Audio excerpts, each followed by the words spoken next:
ഇപ്പോൾ MK Raghavan MP telephone ലൈനിൽ ചേരുന്നുണ്ട്. ശ്രീ MK രാഘവൻ, താങ്കൾ നേരിട്ട് ഇടപെട്ട ഒരു ഒരു ഒരു ദൗത്യം കൂടിയാണ്. ഒന്നിലധികം തവണ അവിടേക്ക് പോവുകയും അവിടെ ഇതിന് നേതൃത്വം വഹിക്കുന്ന അവിടുത്തെ പ്രാദേശിക ഭരണകൂടവുമായി സംസാരിക്കുകയും ജില്ലാ ഭരണകൂടവുമായി സംസാരിക്കുകയും ഒക്കെ ചെയ്തിരുന്നു. നമ്മൾ അങ്ങനെ അർജുനെ കണ്ടെത്താൻ കഴിയുമോ എന്ന ചോദ്യത്തിന് ഉത്തരം കിട്ടുമോ എന്ന് പോലും അറിയാത്ത ഒരു ദിവസം ഇതാ ഒരു പൊടുന്നനവേ ആ ലോറിയും അതിൽ ഏതാണ്ട് ജീർണിച്ച നിലയിൽ അർജുൻ്റെ ശരീരവും കണ്ടെത്തുന്നു. താങ്കൾ എപ്പോഴാണ് ഈ വിവരം അറിയുന്നത്? ഈ വാർത്ത വരുമ്പോഴാണോ അതോ നേരത്തെ ജില്ലാ ഭരണകൂടം ഇക്കാര്യം ഒരു സൂചനയെങ്കിലും നൽകിയിരുന്നോ? ഇതിന്റെ ഡ്രഡ്ജറിന്റെ തന്നെയാണ് പ്രധാനപ്പെട്ട വിഷയം. കാരണം ഈ നമ്മൾ നേരത്തെ ഈ ലൊക്കേഷൻ ഐഡന്റിഫൈ ചെയ്യാൻ വേണ്ടി നേവിക്കും ആർമിക്കും കഴിയാതെ വന്നപ്പോൾ ഡ്രോൺ ഉപയോഗിച്ചുകൊണ്ടുള്ള എക്സ്പെർട്ടുകൾ വേണം എന്ന നിർദ്ദേശം വന്നു. ആ നിർദ്ദേശത്തിന്റെ അടിസ്ഥാനത്തിലാണ് ഡൽഹിയിൽ നിന്നൊരു ടീമിനെ കൊണ്ടുവരാൻ തീരുമാനിച്ചത്. അങ്ങനെയാണ് ഈ സ്പോട്ട് അവർ ഐഡന്റിഫൈ ചെയ്യുന്നത്. അതിനുശേഷമാണ് നിർദ്ദേശം വന്നത് ഡ്രഡ്ജർ വന്നാൽ മാത്രമേ നമുക്ക് ഇത് പൊക്കിയെടുക്കാൻ സാധിക്കൂ. അങ്ങനെയാണ് ഗോവയിൽ നിന്നുള്ള ഡ്രഡ്ജർ കമ്പനിയുമായി സംസാരിച്ചത്. അന്ന് അവർ ഡിമാൻഡ് ചെയ്തത് 40 ലക്ഷം രൂപ മാത്രമാണ്. പിന്നീട് ഓരോ ദിവസം 10 ലക്ഷം അഡീഷണൽ എമൗണ്ട് വേണമെന്ന് ആവശ്യപ്പെട്ട് 90 ലക്ഷമായി.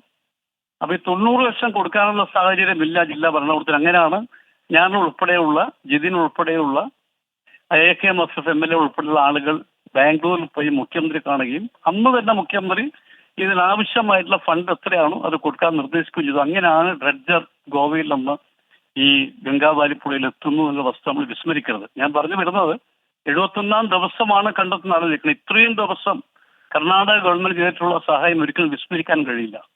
കാരണം നേവി വന്നു, ആർമി വന്നു, അതുപോലെ തന്നെ റഡാർ കൊണ്ടുവന്നു.